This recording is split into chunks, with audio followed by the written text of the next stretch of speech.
if I got you young Chris or Lil Tecca for a music video, Right. how would you set it up if you had a budget of this, and what would be your style? Like what transitions would you really want to try out? What colors, what color palette do you want? What's like write a treatment up for me of what you would do. And Exactly. if I like their treatment and how they want to do the video, I know that they have a really good style, because at the end of the day, if you want it that bad, you'll find a way. If you Yeah. want to edit the video like that bad, you'll find a way. Welcome back to the Corner Talks podcast. I have my good friend here. How's it going, man? Happy to be back. No, it shouldn't be about anything. Like, this is one life. Yep, one life? Like, fucking do it. My guy. Like, she just got it. She totally understood it. 20 years old when I started just watching a lot of movies. And it tells a story. I want to tell a story.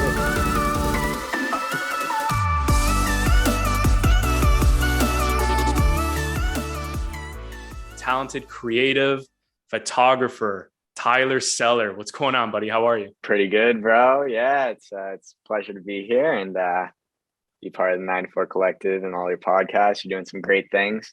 And even though we just met recently, I'm really excited to do this. Yeah, I really appreciate that, Tyler. It really means a lot. You and I met on the comedy tour of Nima Naz.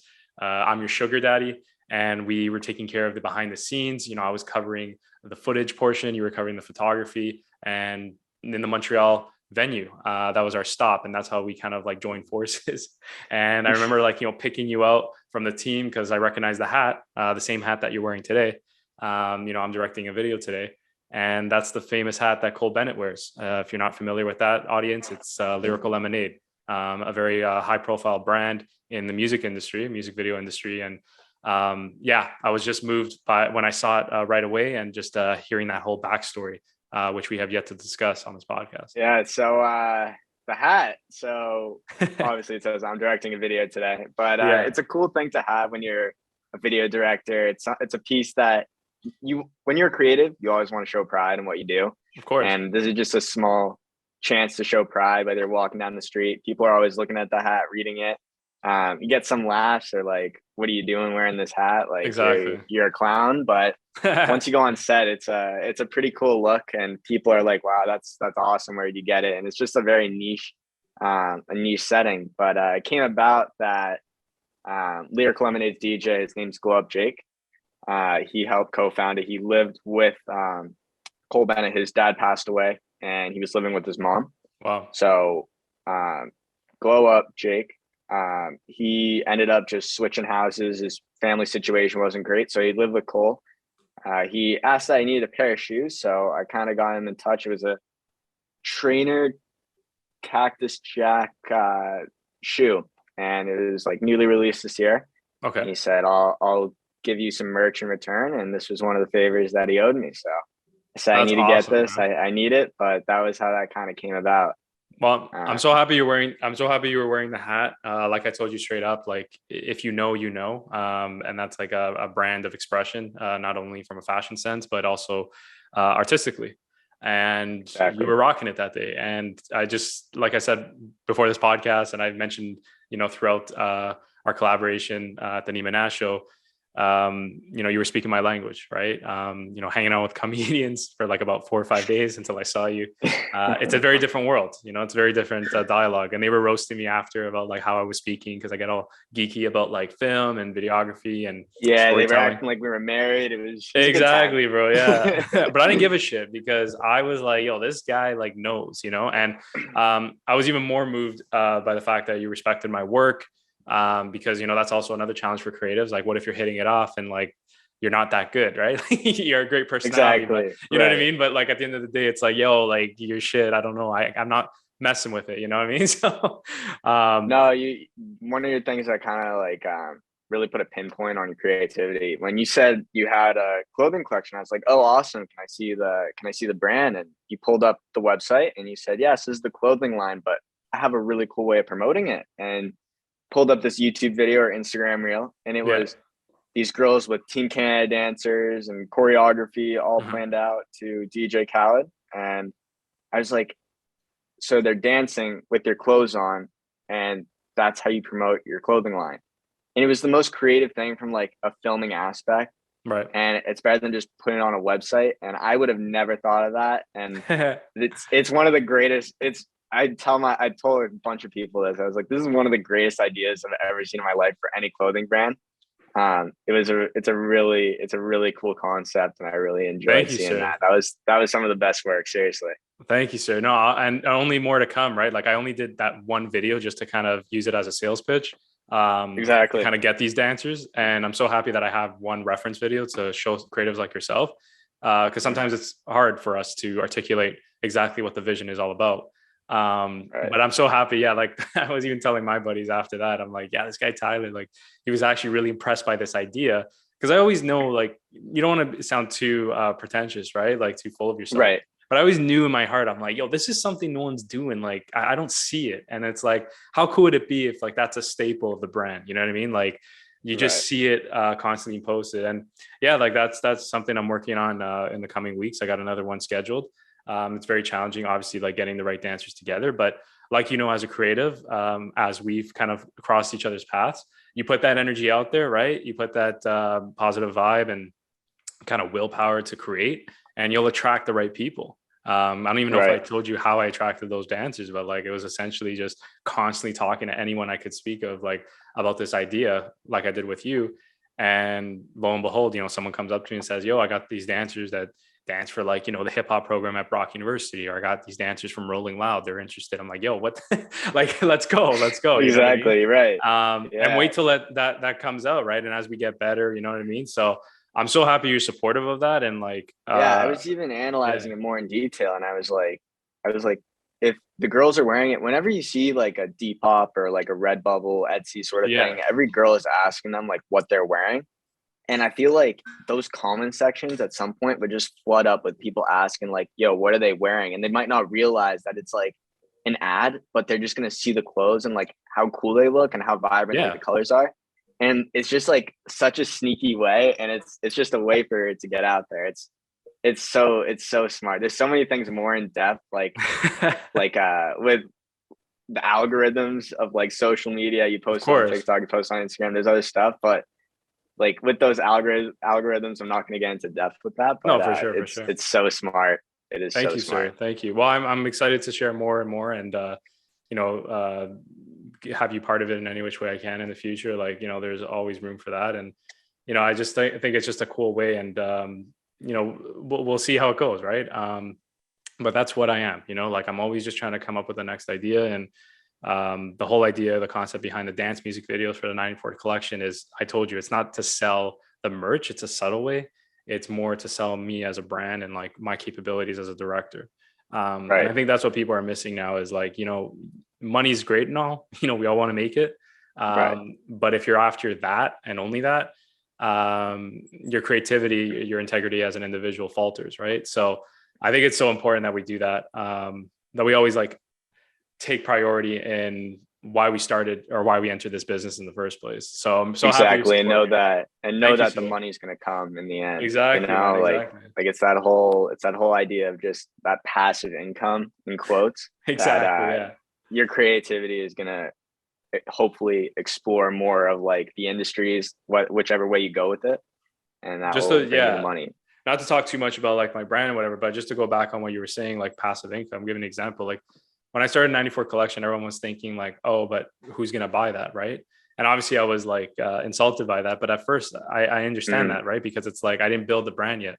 But what they don't fail to understand is I didn't create it as a second income. You know what I mean? I didn't like say, oh, I'm going to make a bunch of money off of hoodies. It's like, no, anyone can do that really. The way what's going to make me unique and different is that I'm going to use it as a creative outlet.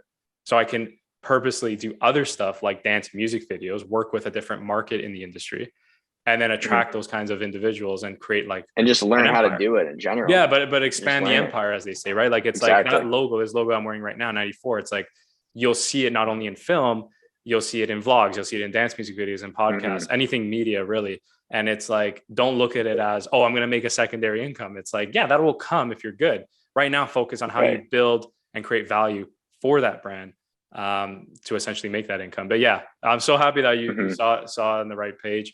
And this is like just a glimpse of the conversations you and I had Exactly. in the green room. And through the course of it, you know, we discovered a mutual passion for film, photography, and music.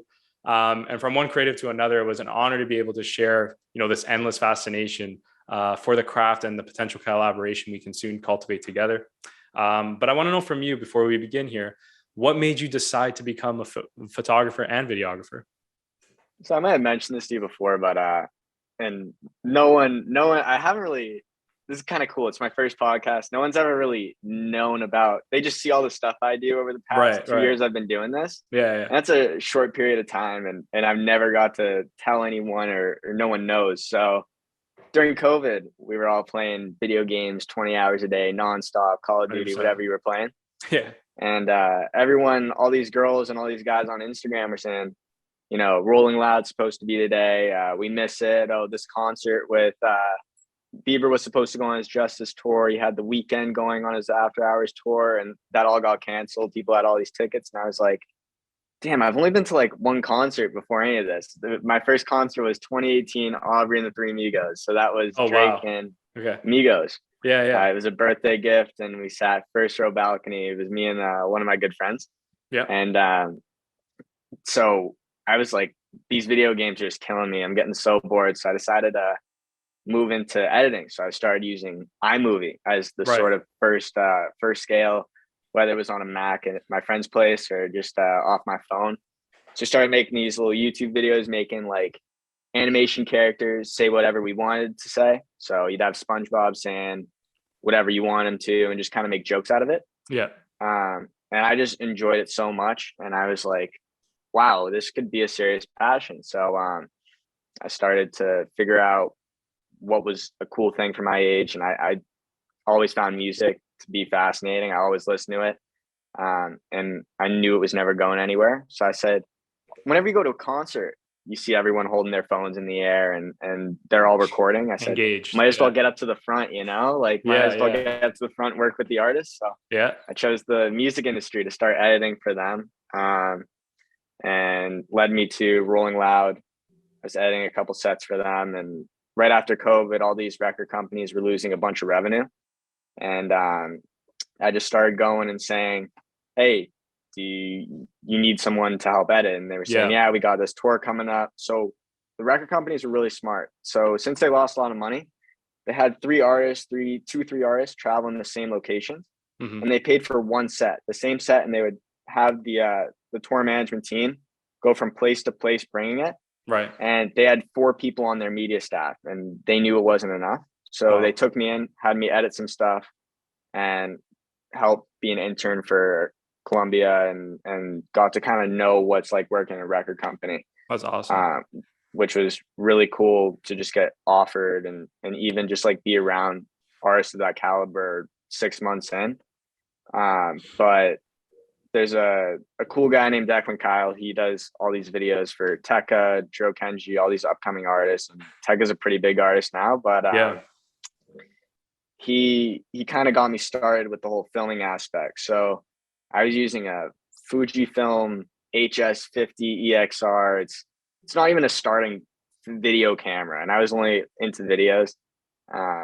And it wasn't even a starting camera. It was maybe like photos here and there, especially not for a darker setting. I got you. So I would go to clubs in Montreal, and I moved up here during COVID for school. Right. You know, when clubs would open up, I'd say, do you want a free video? Do you want a free video? Do you want a free video? Just to learn how to film in that setting if I really wanted to go into a concert. Yeah. So one club hit me up, and they said, yeah, sure, come by.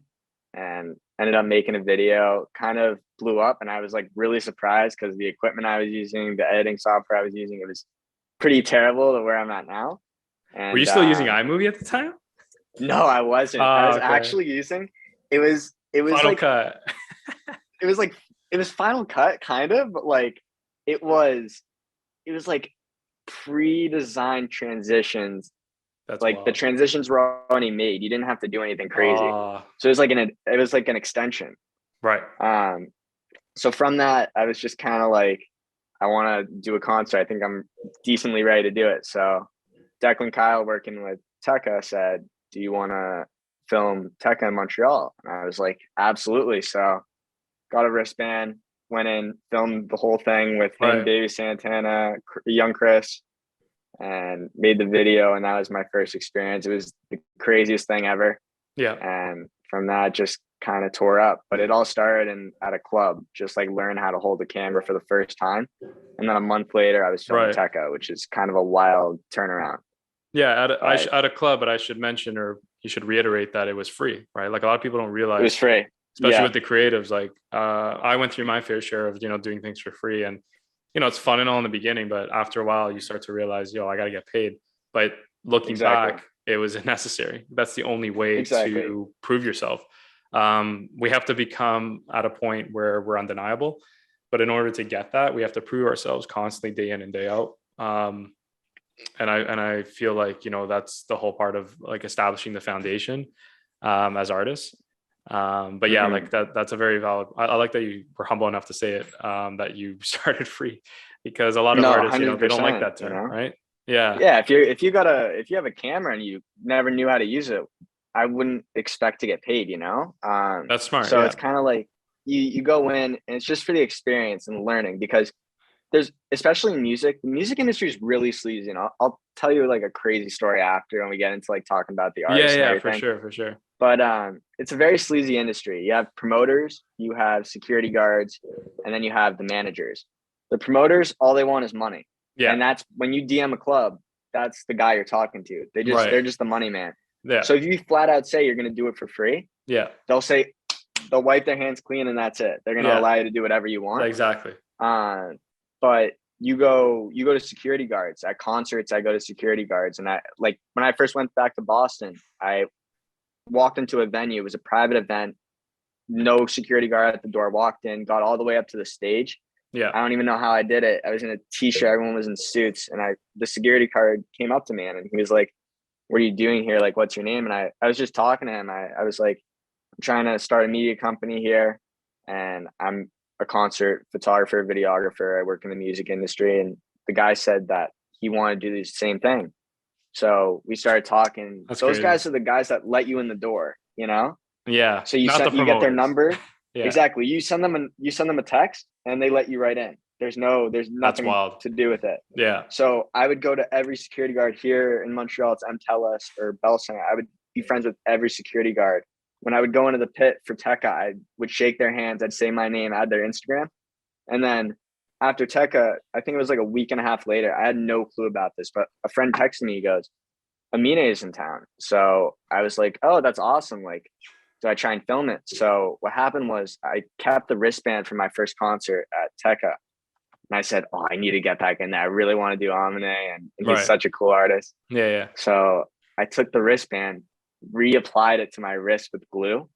And I said, "Should I really do this? Like, what if I get in trouble?" My roommate said, "Just go for it so you don't regret it." And I ended up going 10 minutes before the concert started, met creators from Montreality, and the security guards helped me get to the front. No questions asked. So at some point, like, you start off for free, and it's just to get that experience. And even like I was saying to you, that you go back and take your first video you ever edited. So for me, it's Tekka. Yeah. For the most part.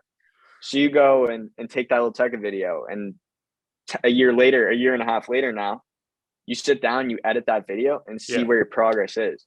And if it's an insane video for whatever equipment you were using back then that's when you kind of can gauge, like, damn, I really have a talent. I need to start putting my foot down, asking to not do free work anymore. But have that conviction. Whether it's exactly. Like, even I'm doing like headshots just to make like some side cash. I'm like $10 for a couple photos for LinkedIn, Right. It's just like even that little stuff. Even like my girlfriend's best friends, I'm like, yeah, like $10. Like, I'm sorry, but this is what I want to do as a job, and I'm talented, and this is what I really want to do, and I just have to put my foot down. Exactly. Considering like not to boast you, but like, let's be real, man. Like, we haven't even got into like your breadth of resume, but considering the people that you've worked with and the amount of experience you have, like, people should even like take $10 as like a complimentary, fee, right? No, listen, I totally get it, but it's more just like doing what you're passionate about and just trying to get better. And honestly, it's about being undeniable at the end of the day, man. Like, I listen to Joe The Rogan fact a that you're lot. taking money at all, like even you say $5, if they can't Yeah, the afford fact that you're 10, making money like off of it. Yeah.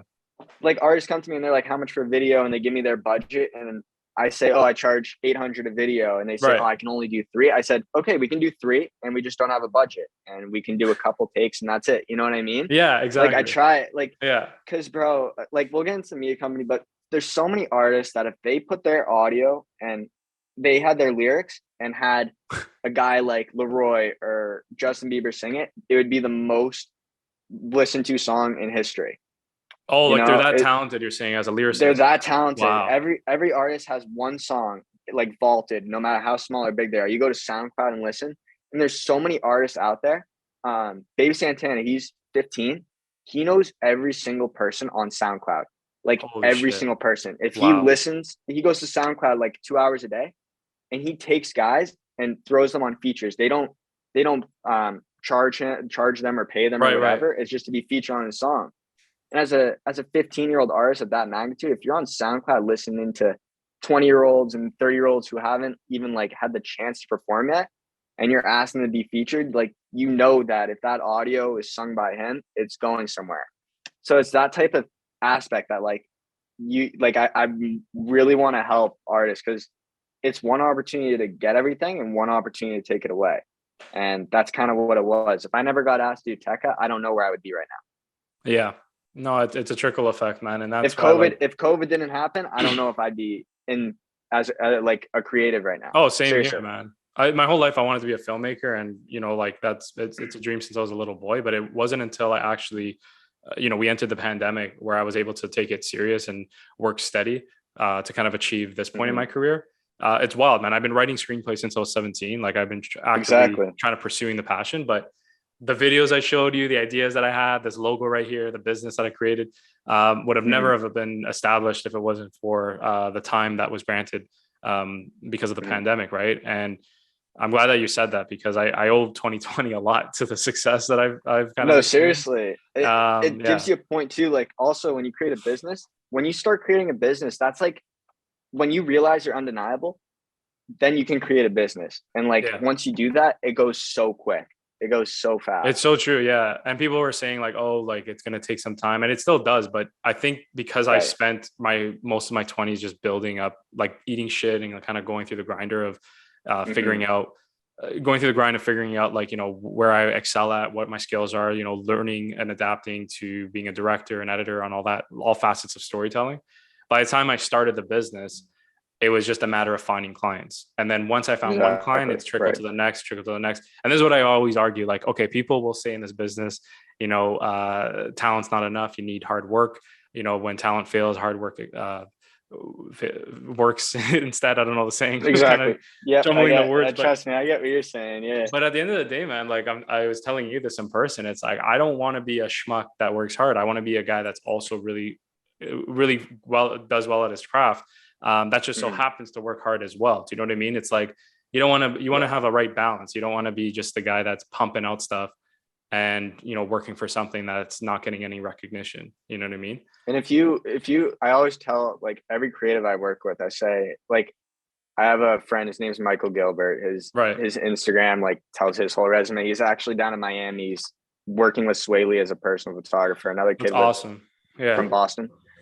And he texts me, he's like, which photo is like, should I put like this or that? And it's like, I'm taking a quiz on his skills and they're all so talented. I said, if you're debating it and you have one that you like, why would you put it out if you don't like that one for sure? If you make a video or you have a photo that you don't like, why would you put it out?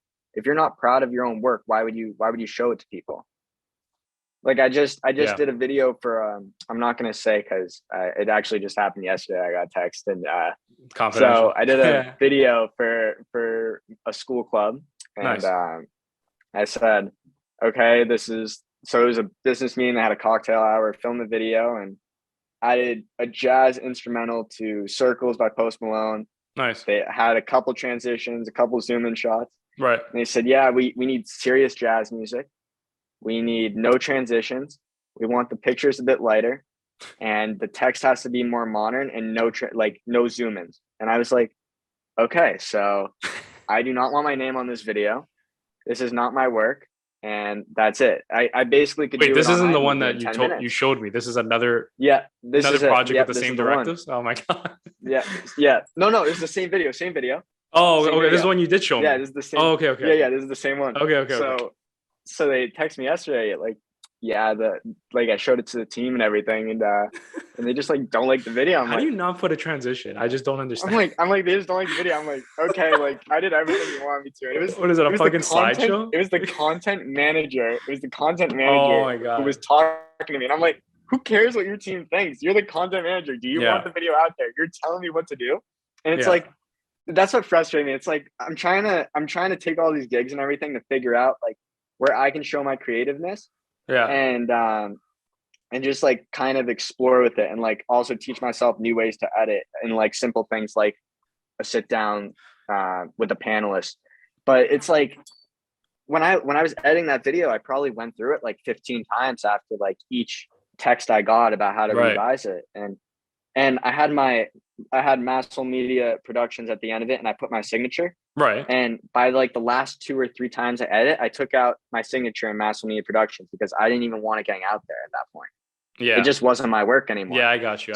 That's kind of like the thing. If you're like passion and then like the work hard go hand in hand. Like if you're passionate enough, you can sit down at your computer, edit for 10 hours, lock yourself in your room like you're a 5-year-old kid getting a Lego set at Christmas, and you won't stop until you're done. But I think that goes hand in hand. That's kind of a way to like explain that if you're hard work and you have like a gut feeling about how you want to run your stuff, then that's how you're going to do it. So No, that's I my little appreciate. story of that. Yeah, no, honestly, it's a wild story, and like I've encountered those dilemmas as well. Like that's the worst for me is when you're dealing with whoever you're reporting to that's not creative themselves or really just doesn't understand the whole project, Where we come from, like the meaning behind it. I'm fortunate enough that the recent clients that I've had actually respect my vision and like professional opinion. Like they're always going to put their opinion in. Everyone has an opinion at the end of the day, but I kind of like draw the line and say, listen, like anything I do, like that's my whole mission in life is if I'm working with you, like you, Tyler, or just anyone, it's like, it's not about the ego. Like I couldn't give a shit if like my idea, like if your idea is better than mine, I'll slap it on there, give you the credit. But if it's like anything in service of the actual vision, you know what I mean? Like I'm not trying to, one up you. I'm not trying to overstep you or anything like that. I'm just trying to make it the best project possible.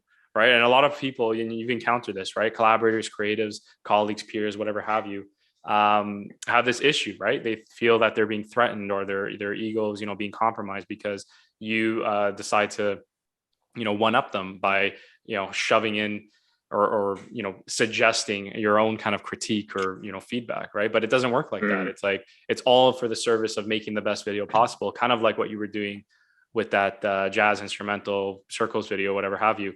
It wasn't about, I just want to, make it my video. It's no, I want to make it the best video possible. And this is how you do it with transitions, with zoom ins, with not modern text, or whatever text you considered modern, you know what I mean? So yeah, anyway, speaking of like, your journey and just kind of like getting wrapped up in all the kind of the eventful moments you've had in the short time you've been working, right? Because you're a young guy. I should mention you're about 20 years old. I'd like to know, 2 things, like your family and your friends, were they supportive of this decision to pursue the arts, the current lifestyle that you're engaged in now? And what motivates you, speaking of this business that's sleazy, right? As you said, or, it's not the most conventional, what motivates you to kind of continue to pursue it? So, I'll start with my friends and family. My friends Yeah, are loving all the opportunities I'm getting. They're always hitting me up. Oh, there's this show in Boston. I'd love to go if you can get me a couple of tickets. And I'm like, at this point, I'm never paying for a concert again. I'd love to go to more concerts and enjoy them. Yeah. But it's so fun to just like be working and say that that's your office. It's not a typical place. For my parents, so I'm actually not studying arts right now. I am studying mechanical engineering. Before COVID, that's where I was committed. Okay. So I'm actually still in engineering until the end of the year, but not a lot of people know about that. So I'm in engineering, and I just do this as a thing on the side. Wow, you're a smart guy, eh? Engineer. I guess so. Yeah, no, my dad studied engineering at Concordia, Montreal, so I kind of chose to come back here. It's where my whole family is from and where I kind of grew up per se. But That's awesome, man. yeah, so he like they love that I'm doing this and they support me, my company, and everything I'm doing. But they're just like, at least pass this year and see where it goes. Because now I'm taking a bunch of electives. I'm trying to take some management and take some film. Taking a religion class that I'm doing a That's final awesome. project video for. It's just like other stuff I'm trying to get out there. And I'm taking the 2 classes I failed last year just to like pass them and get out of engineering. I got you. Yeah. But that's where I'm at now, which is kind of wild to say, but Yeah, I'm an engineering major.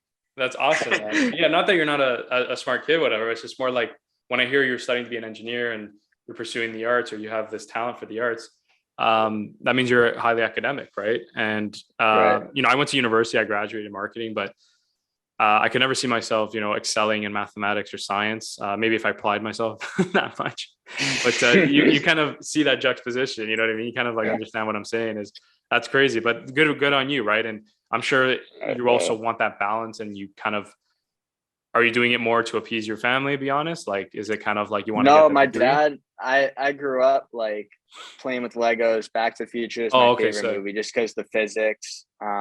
It's also a sick cinematic movie now that I'm like more into 100%. videos. Yeah, But even when I just like picked up a camera and like I would go to school and I would always be drawing, and I always got mad at my parents because all these kids next to me in class in elementary school had got the 64 colored pack and I had the 24 color pack, and I had so many ideas about what to scribble on a paper and I yeah, just couldn't do it because I didn't have the supplies. yeah. But in the end, like my dad knew always had a creative mind, and my mom always knew that too. As a preschool teacher, she could tell that from when I was very young.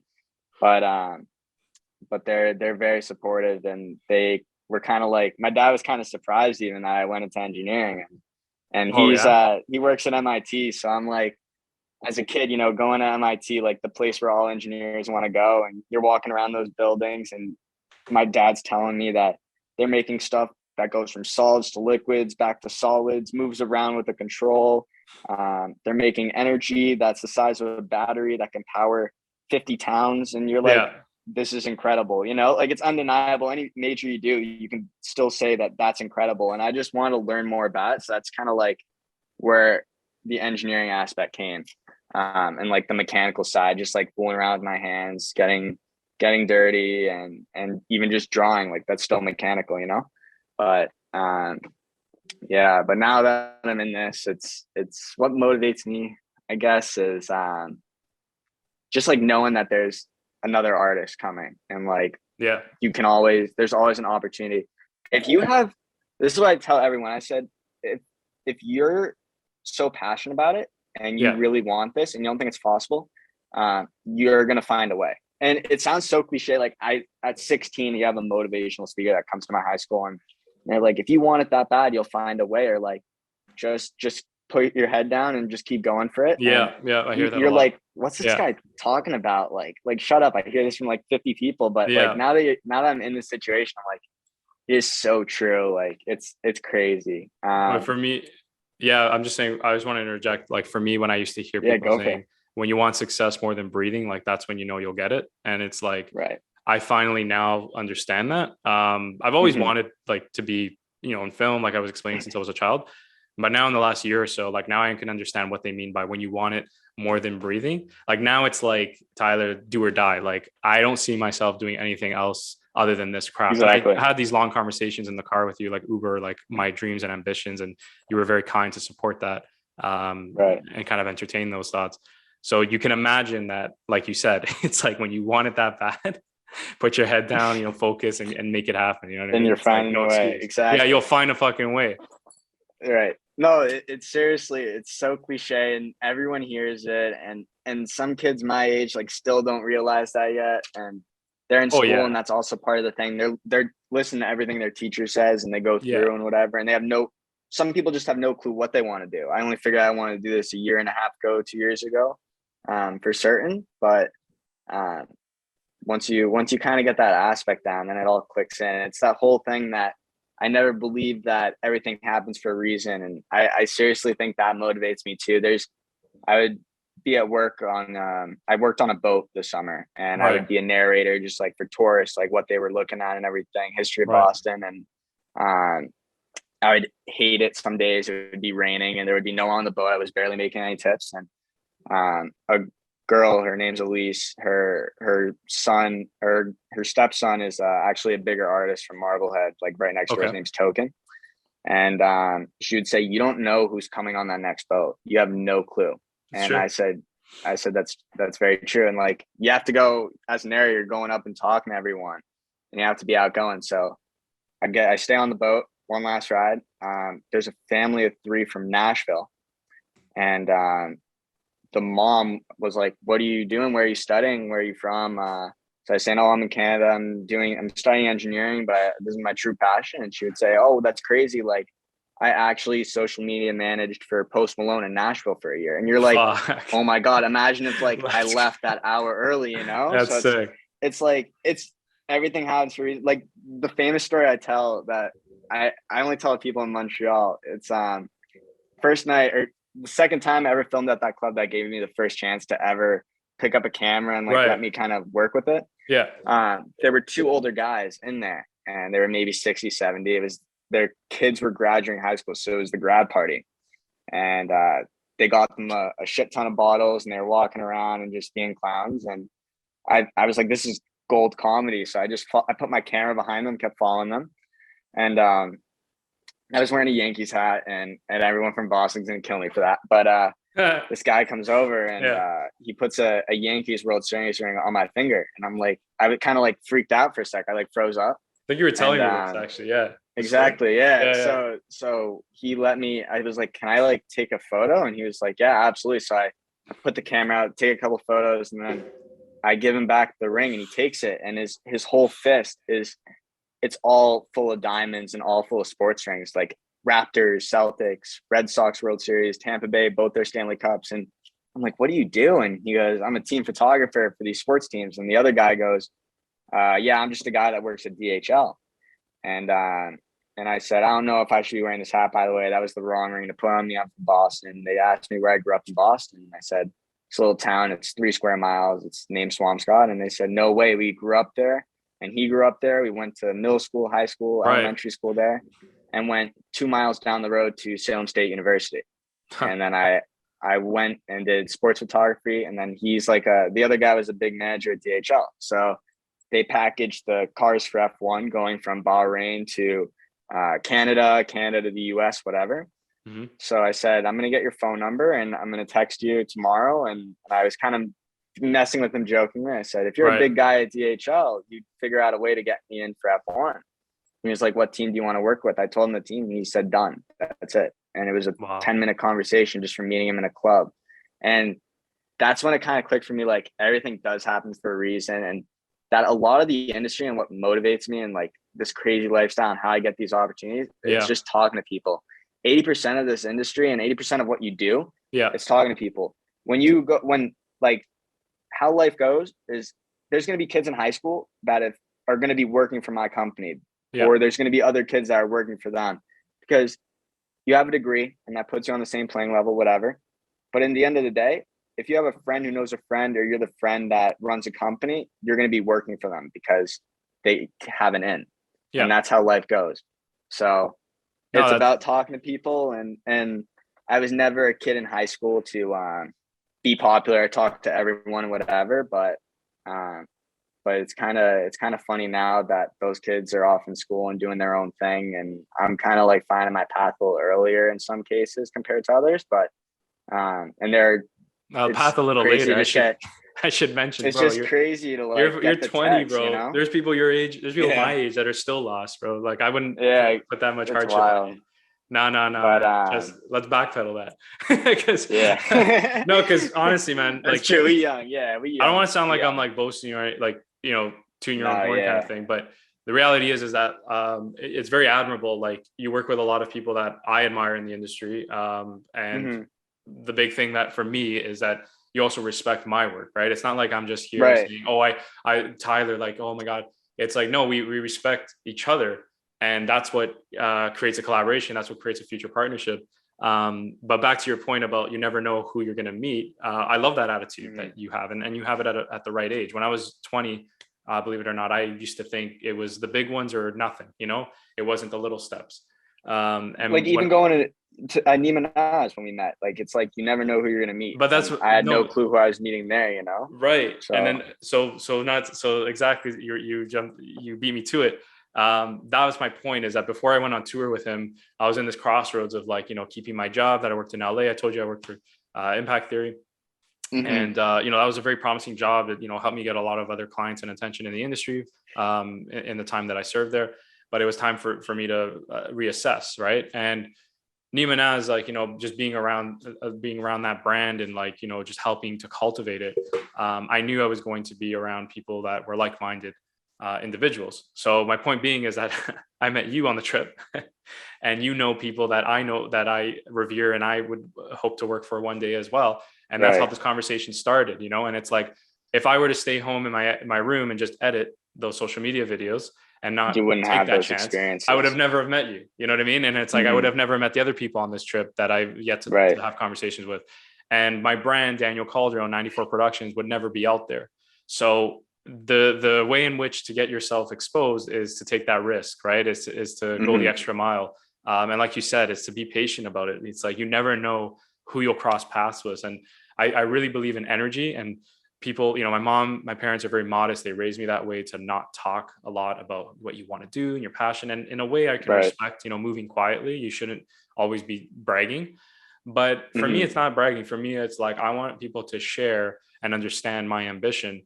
So if it does come up, like Tyler says, yo, like, I know you're a fan of Bieber, we got this gig here, or like, you'll know that I'm sharing the same, do you know what I mean? It's like, you'll know that I'm in the and it's not like a thing like, yo, we have a music video with this guy, like, can't wait to do it. Like, you can say that, you know, but you can't be like, yeah, we're doing a music video with LAROI and Bieber, it's called Stay. And you can't be like kind of shrugging it off. You have to be like, yeah, like, we did that. I was on set and that's how it worked. You know, it's, you got to have an ego in the industry and like tell them what you've done and like be serious about it. And at some point it's kind of like, you don't want to have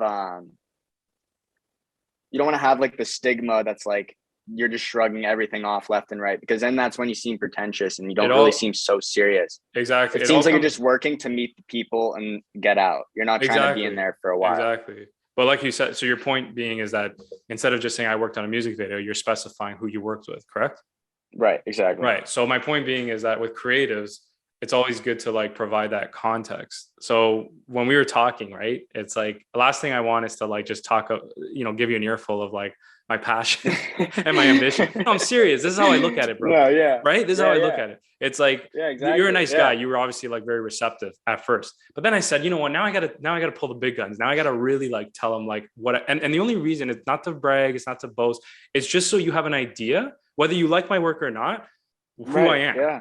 I think that's so important. Do you know what I mean? It's like, it's like, imagine you walking in there and like, you're just, like you said, oh, I do some photography for some like, you know, artists. They're quite big. I can't really discuss them. Okay. It's like, I don't have any context who the fuck you are. I just know you do photography, but I also know 500 people that do photography. What makes you different? What makes you distinguished? When I showed you the sizzle reel for Nima, it was like, I saw your eyes. It's like, then you looked at me a different way. You're like, yo, now I understand where this guy's coming from. Like the capability of what he can do, like the dance music. And like what your style of work is. Exactly. And what my style, and that's a huge thing. I'm so happy you said that word, style of work, because again, we're all creatives in our own right, but some excel at certain things differently. And some can tell a story so uniquely that others can't.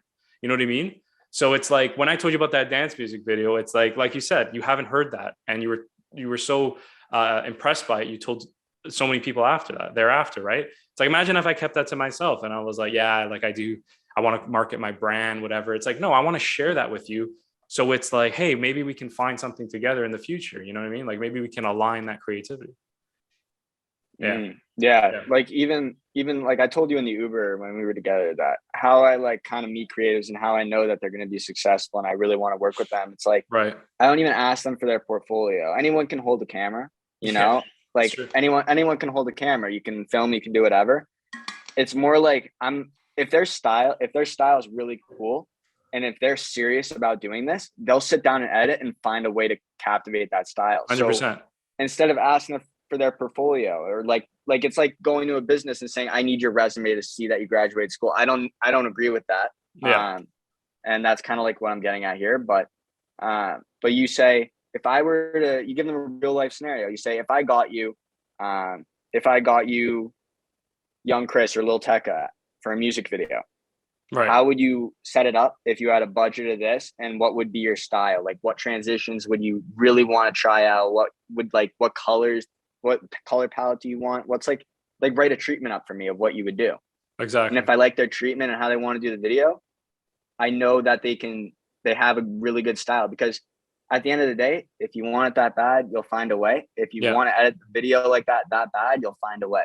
Yeah. So if they're passionate about doing it, they will sit there, look at YouTube videos, have me in the room, and I'll teach them how to do it. But they'll find a way to get that whole vision done if they really want it. Yeah, I remember you telling me that exactly. And the ones that like you said, anyone can kind of hold the camera in a way, but there's a way in which you hold it, right? And there's a way in which you create a story from those shots, and how you piece everything together. Another thing I should mention, I've been getting a lot of compliments on this recently, is that fact that it's rare sometimes to find a director that can edit as well as write, you know what I mean? Like do all these things at once. And it's like that sizzle reel I showed you, right? I directed it, I wrote it, and I edited the thing. And it's like, I think that's so imperative. That's so critical in today's day and age. And that's why I admire that. Again, that going back to a mutual hero we share, Cole Bennett. It's like, he's not just a director, you know what I mean? He doesn't just send the footage off and that's it. The guy put everything you see, he pieces it together, right? That's how he started. Right. He directed and edited, like run and gun.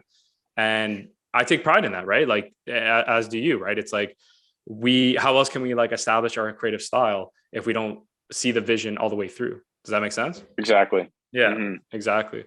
So speaking of all these people that you've worked with, again, Justin Bieber, Machine Gun Kelly, Kid LAROI, just to mention a few, I want to know, like, what have these experiences taught you as an artist, and how have they helped you grow in the industry? I mean, it's obviously cool being around those guys. They all have their, like, for LAROI and Bieber has his own team, LAROI has his own team. Yeah. So when you're editing a video, it's like there's a story with Cole Bennett and Kanye on Mixed Personalities video that I remember that. Yeah. Kanye didn't like the color palette, but YNW Melly was in jail, so he had no say. And since it was his video, he decided not to change it and stuck to his gun. Right. So each artist has a different viewpoint, and you have to kind of be like, okay, this is the color palette we want to go with. This is like how it's going to be. And it was really cool to see that, just like being there and like just like looking at the lighting and like drone ops, like the drone ops when they're flipping over. It's just, it's so cool. They had my training for that was audio. So they would splice it up into like 200, 300 pieces. I would be sitting next to like another guy. Wow. And one guy would oversee us. So you put it into 200, 300 pieces over a 3-minute song. Say, we want you to put in an order and we're going to time you. So that's what we did. It was like solving an endless Rubik's Cube. And that was like my first training in the music sense. It wasn't really like being around the artist that much. You had to do a test. You're saying you had to do a test even before you were hired? Kind of just like learning how to. Oh, wow. When you're there and they have the audio, they want to know that like you can edit and like do it. So audio, when they're switching up cameras for like certain words or certain verses, how it can be so smooth into like how they're doing it. So that's kind of the way to line it up, I guess. Shit. So you have to learn sound too, in order. That's wild. Split, yeah. So sound, lighting, gaffing, that was like the first sort of training. Like just being around artists of that capability. Right. It wasn't really necessarily being close to them.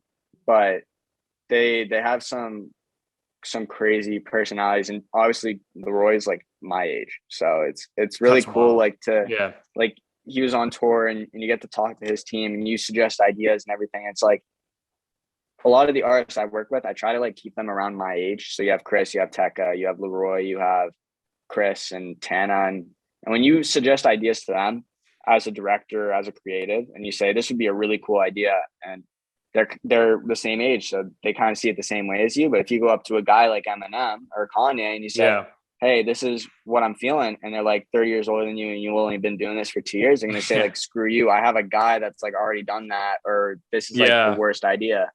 so it's cool to like test it out and kind of get the freelance to do it. But there's some pretty cool artists. They have some crazy personalities. Machine Gun Kelly is one of the craziest fucks I've ever seen in my life.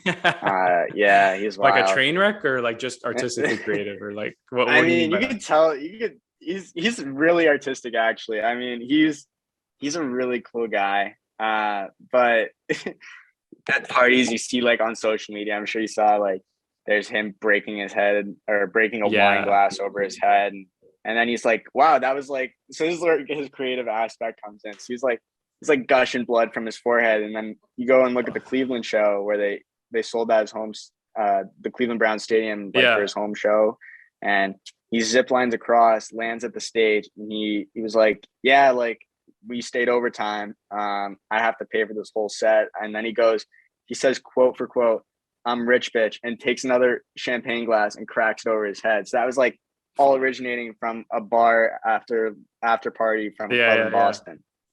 And I was telling you that he's like grown so much, and he's actually a really humble guy, like for the most part. I mean, obviously he's dating Megan Fox, and but but he, like, you look at the documentary that he came out with, that was incredible. But like 5 years ago, he was performing in Boston at the same club that I had the after party with, and there was 7 people in there.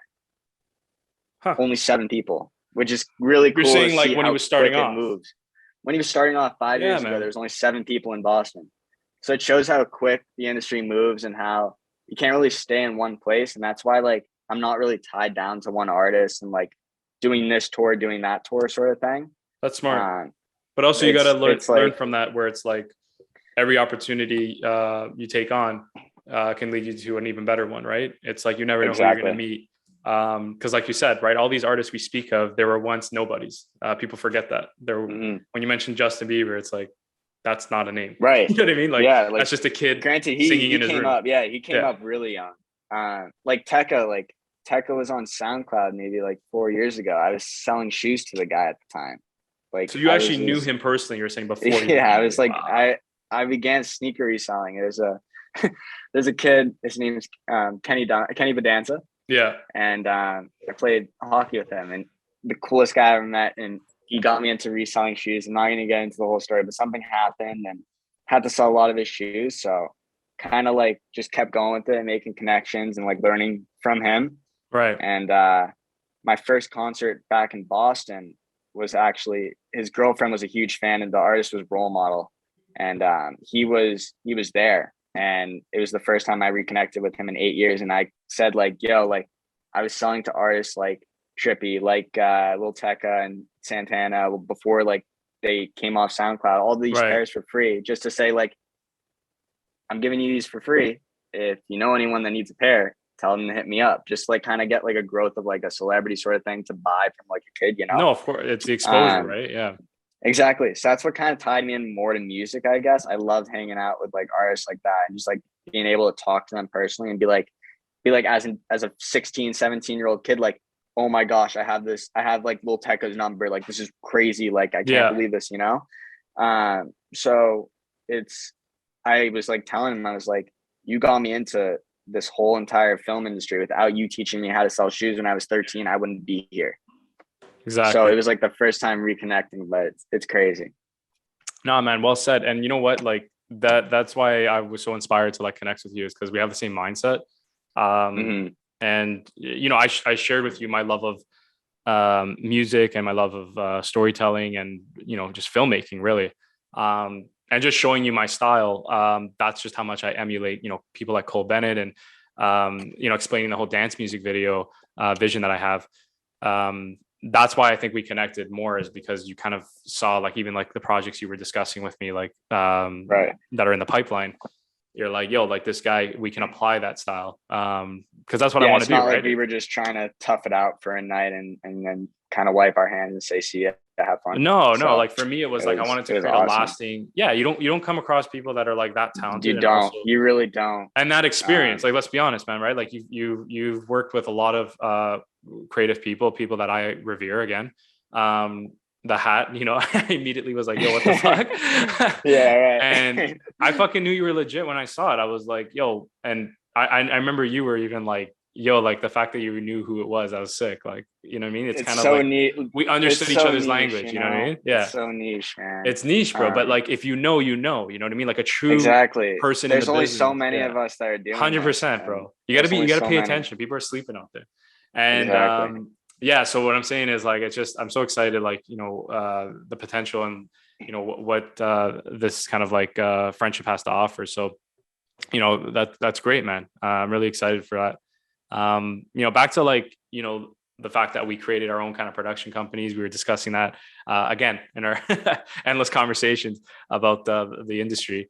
You know, 94 Productions. I was not shutting up about that. You know, I was speaking proudly. But that's my baby. As you know, should. that's my As you baby, should. right? That's what I'm And I saying. remember, Yeah. I remember in the Uber car, I told you, I said this logo is gonna be like OVO one day, and you Right. didn't even smirk. No, You're like seriously. 100%.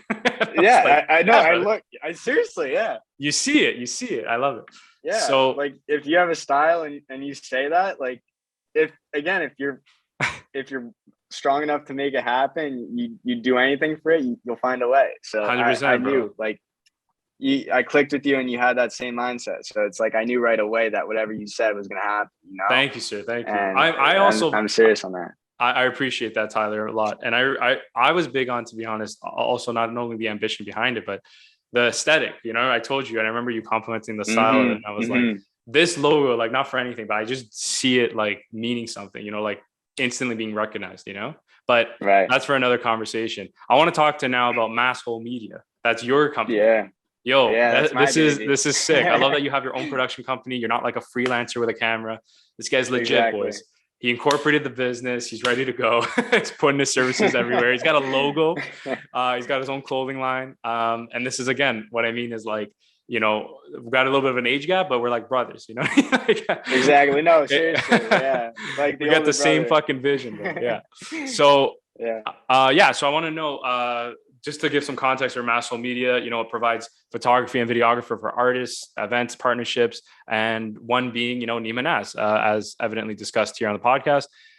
So I want to know with MASSHOLE Media, why did you decide to start your own company and how did you come up with its name?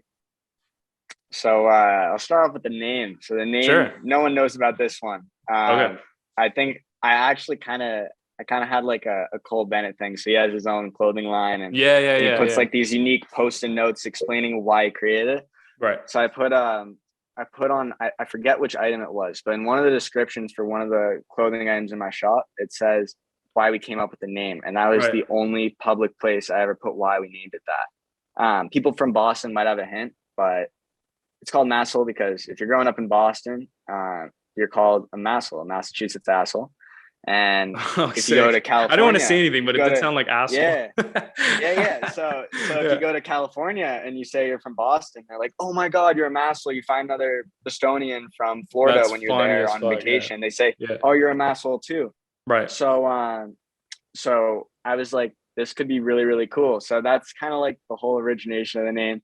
I put the UFO in to kind of like throw people off because a MASSHOLE, like it kind of seems like there's a big sinkhole of media. That's what like everyone was saying to me. Like, I love the idea. It's like a huge. I took it literal, like a mass hole. Yeah. Exactly. Like so I put the UFO like as if it was taking it up and like putting it wherever. Yeah. So just to throw people off, because like if you knew when I first started it, you would know the name. But for people just tagging along, they kind of don't get it, and it's like you have to work a little bit for it. Exactly. So it's a pretty cool concept, I guess, for that. But so the whole idea for the business is that, again, it kind of goes back to the portfolio thing and our hiring process and everything like that. But there's so many talented creatives out there that are even graduating high school just now, graduating college, and aren't in the profession of arts. And you see when you apply to college, your portfolios are the same short films, the same photos of flowers. Your teacher tells you how to edit them, tells you how long it has to be and what the style should be. And you don't really have a representation on that. And for me, it's like, if I go and apply to arts next year and I pull out my portfolio, the look on their faces when I pull out my portfolio of what I've done, they're going to be like, holy crap, we've never seen this before. Like real world, like, you know, work. And it's like, that's what I want to examples and real world settings that like Right. you're doing and applying here.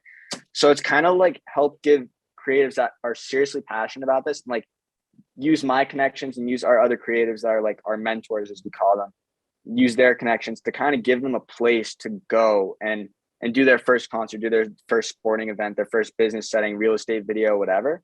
Mm-hmm. And it's just to see what they want to do and if they really enjoy it. So the whole like, and I have no problem explaining my whole business plan, because in the end, if I explain it word for word how I did it and someone sat there and took notes and they tried to do the same thing that I can do, Right. their style won't be my style. They don't have the brain I have for how I think of stuff. They don't have the brain any of my creatives think about it. Seriously, like you go and sit in a studio with some of the artists like that I've been around, and if you were to learn from a sound producer how to produce that song and that beat, if it was your favorite beat ever, he could show you how to do it and how long each, like the BPM, beats per minute, and he can show you all that, and you still couldn't do it. If you sat there for 4 hours and studied how to do it, you can't do it. This is something that can't be taught at the end of it. Like I always believe you can educate yourself. Like, don't get me wrong. Like I didn't go to school for this. I grinded it out on YouTube for so many hours. God only knows how much time I spent on film reviews, tutorials, all that stuff, just learning the craft. But at the end of the day, I can't teach someone my style. Like, you know what I mean? It's like, it's inherent. Exactly. It comes, and you that's feel why it through your bones, you know what I mean? Exactly. And that's why I have no problem explaining how I get these connections and how I want to move forward with it, how I plan on making money with it, and how I hire my creatives. Because if someone asked me how I hire my creatives, like, because again, if they assume that I was looking at portfolios, it would sound hypocritical, because the whole point of my company is saying those kids have the same portfolios. Why would I be looking at that, you know? Right. So it's that whole idea of what their vision is, because some of them haven't had the chance to express their vision. It's kind of been vaulted and locked up, and they're just trying to like unleash it. So it's kind of like their therapy for figuring out what they want to do. And that's like, and some people really unleash it and others don't unleash it enough. And that's how life is. And it tells a story in a couple short words, but we have 100 plus creatives in Asia and all across Europe. We have Canada, of course, and the US everywhere. We probably shot close to 20 tours in the past 5 months and 100 plus events. And we have some more concerts coming up, more tours, more events. We have the Bruins Winter Classic coming up. Oh yeah, Montreal you're doing Canadiens. that? That's awesome, man. Yeah, this is what's so exciting, man. Is like, exactly. we'll get into that offline, but I just want to say, like, the fact that we're have that mutual passion, but also that mindset from a business acumen perspective of just how we assess creatives and how we assess ourselves, how we pitch ourselves in the industry. I think that's so vital, because you don't want to just base it off of portfolios. You want to know how the person thinks, and that's something that you and I established. Yeah. Exactly. And it's not even just like for creatives. So we also do artists, and the biggest thing for artists is that, like I said before, if their audio gets played by another artist, it's going to be a massive song, whatever. Besides that, a lot of artists don't have the funding or don't have like the spare money to pay for a venue, perform, and then get people there to make back the money. It would just be like a huge loss. So we have showcases coming up. I'm working with a entertainment group in Montreal, and then we're going to do a couple in the US. Totally on my own with that. Nice. And my creatives, but it's a place to have 20 artists perform for 6-7 minute sets, so 2 songs, 3 songs, and just like meet other artists, have them on features, meet prods, have their filmer come with them, so our creatives that we have hired for the event get to meet their guys, and they can go around and film events, get started. And it's for 90% of those people, it's the first time they ever get to perform. And one of the showcases I went to, it was for a company called Concert Crave. And I want to do it so bad just to see how they kind of ran their thing. And those artists got so known that one of them, he's at MASSHOLE now, he opened for Trippie Redd. You have another guy opening for Ken Carson. So it's like, it's crazy. So all from that showcase. So that's kind of like, I want to be that guy that gives them that first opportunity, because again, all it takes is one opportunity. And I'm so fortunate for that opportunity Declan gave me to do Teca. it was a huge opportunity, and it got me to all these places, and still working with him today and meeting people from Tekka that are working with me as mentors. It's seriously incredible. And as music as a whole, the artists obviously are really important. They're the ones producing what we can do and call our job. And it's seriously important that we give them some love, because they spend so much time, and a lot of them write their actual feelings, and it just sucks if they keep it bottled in and they sit in their room and they don't have a place to perform it besides their mirror to their parents. And you give them a platform. I really That's want what makes that you concept. different. That's your kind of role. Yeah. And then we're going to take the idea. We're going to have, we're going to do top threes for these showcases, and we're going to have an event with another media company in New York. We're going to have a huge festival with Lil Tecca. We'll have Santana and Young Chris, and we'll have those artists pull up to New York, and we'll do a festival of our own there. There's these two other guys that created their own media company. It's called Box Boys, and they do it solely on their own. They're a huge inspiration. They were actually working with Young Chris on tour. They're two brothers, and they got so many connections through the underground music, and they have their own festival. But it's really hard for them because they want to manage the whole thing. And I respect the idea, because I create something and they create something and they have their own way of running it. But I'd love to get some of those creatives that have been snubbed from opportunities to work with creators that aren't supporting creators, right, and take them in and have them as an asset, and say, you contributed to this festival. Without you wouldn't be running this thing, because there's only 20 people in the music industry that are filming at my age doing what we're doing with the types of artists. Yeah. So it's kind of taking those guys that got snubbed and haven't gotten that breakout moment, and kind of nurturing them up that last little baby step. So that's awesome. It's a cool it sounds like a grind, man, but you're keeping at it. That's what's important. And it is a grind. You have a noble intention about it, right? But you have a noble intention about it, right? Hopefully I'll be in these conversations too. If you need exactly. No, 100%, dude. Seriously. Yeah, buddy. Because once you start seeing, I'm going to be pumping out more behind the scenes, and anyway, well, that's something we can discuss offline. But I remember that's something that's what you guys specialize in, is providing that for artists, and then seeing exactly what it can so we give them the opportunity. Any money from the shop that we make, we'll keep. So 40% goes to the creative that took that photo or did that video or whatever. Right. The other 60 goes towards the company. That helps pay people like you. If I were to supply you to go to Scotiabank Arena in Toronto and do a concert, that would pay you that rate. So people know that there's money in it, and I'm not just trying to use you, of course, for content. Yeah. And all the creators have ownership rights to the photos, as long as we can post them on our social media, our website, and the shop, knowing that they would get proceeds if people buy that photo. But it's a big thing. Obviously creators support creators, and it's a big thing for my company to keep saying that and hammer that down. And that's kind of our motto. But it's a genuine cause, and it's just a respect, I'm supporting you and what you're doing, and I respect a vision. But if someone's not in it or someone's just in it for the money and just wants to kind of go and take photos with someone and say that that whole pick me person, I don't put up with that. If you're not there to work, it's super fun. You don't have to be pretentious and everything when you're with those artists. They're all really cool people. Yeah. When you get off stage with them, it's you and the four other guys they hang out with every day, because if they go out in public and they're seen, they're getting mobbed. So what would you guys do when as friends? And that's basically what it is. They don't want another camera in their face, So it's what you're explaining, learning how to be that type of guy. Well, no, I'm saying, sorry to interrupt. I just want to say what you're explaining is exactly how I experienced it working with Nima. I never really wanted to position myself as a videographer. I always wanted to be a director, but I also wanted to be a friend. Mm-hmm. And that's exactly what happened. It's after every show, it's just hanging out, just having a good time. Cause like you said, you don't want to be that guy that they hired. You know what I mean? It's exactly, you want to be part of the crew. That's how you'll be remembered. And that's, how you'll be invited along for more projects. But the idea is yeah, like that the work speak for itself. You know, like I always say that. It's like don't be there just to say, act yeah. like you've been there before. Exactly. Well, man, this is a great conversation. So insightful. You know, I've learned a lot from you. You know, you have a long way to go. A long way to go, I should say. You have a lot coming. You have a lot coming for you. But I'm saying is that you're so young.